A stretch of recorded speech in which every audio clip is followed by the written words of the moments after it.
Hey, dream journal. Haven't done one of these in a while because by the time I think about it, I don't remember the dream anymore. But I just got up and this is fresh in my head. I had I'd gotten into some sort of legal trouble. I don't remember what it was, but it was either a week in jail or a month of living in, I guess, what was like a halfway house with other criminals. And I chose the month in the halfway house because I had just gotten a job at some little restaurant. And I don't know, I kind of felt like my life was turning around and it was like, okay, this is the last hurdle for me. Turns out my father was also living in this halfway house, but not because he had done anything wrong. It was just convenient for him to go to work. And it was right down the street from the AAA he used to work at, which was weird. So I'm assuming we're in Detroit. Um, I'd spoken to him on the phone on this really big, ugly cell phone that also doubled as a universal remote control. So, and we had talked. He was like, "Yeah, they're okay. They're good people." So I said, "Okay, cool."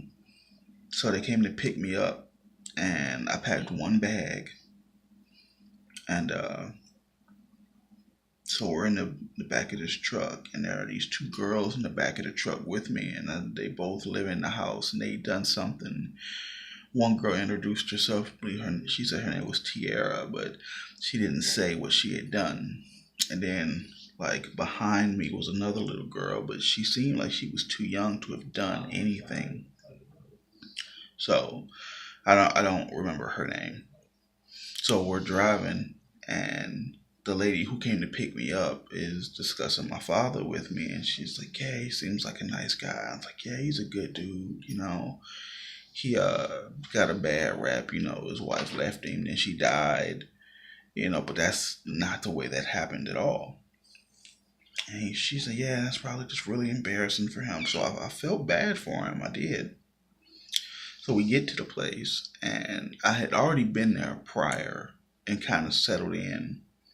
But when I went to get my stuff and I came back, I now had a roommate, and I guess it was the lady's house, so I had to share a room with her son, and he wasn't thrilled with it, and I wasn't thrilled with it, and I remember thinking to myself, "Damn, I'm not gonna be able to just sit around and talk on the phone late at night with Asia because now I got a roommate. I guess we'll just have to text when we talk."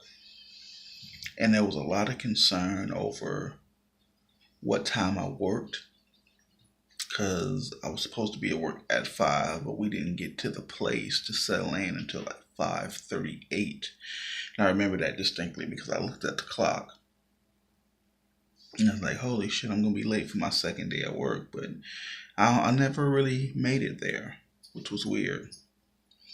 Earlier in the dream, and I still can't tell you what had happened or what we did, but my sister came to pick me up and she left her wallet on the porch. And in my mind, I was thinking to myself, I could take all the money out of your wallet and just leave it here and then be like, "Oh man, you shouldn't have left your wallet." But then in my mind, this elaborate scenario of I would take the wallet and run to the bathroom and take the money out and then try to hide the wallet in the bathroom. But then you would know that it was me who took the money.